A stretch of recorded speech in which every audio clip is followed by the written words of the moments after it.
güzel olan, vekiller vekili vedud olan, Ya Hayyu Ya Kayyum, Ya Zelcelal ve İkram, senin ismi azamınla, senin Allah'ın yüce ruhsatınla, senin güzel rahmetinle, merhametinle, bütün Türkistan'ı bir kucakta kucakla Ya Erhamer Rahimin, bir kucakta birleştir Ya Erhamer Rahimin, bir yüreğe doldurup Allahu Ekber dedirttir Ya Erhamer Rahimin.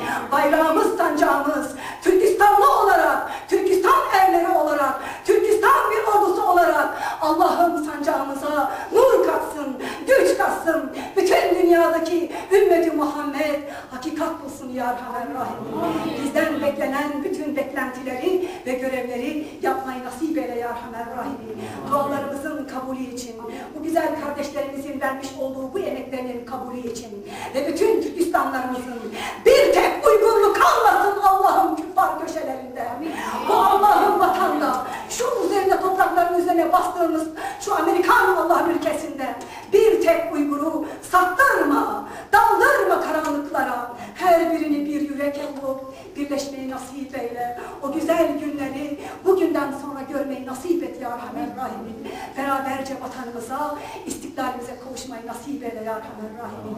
Dualarımızın kabulü için, İslam aleminin birlik ve beraberliği için, Şarkı Türkistan aleminin bir an önce uyanıp şahlanması için, bütünlüğü için, beraberliği için, Allah rızası için El Fatiha.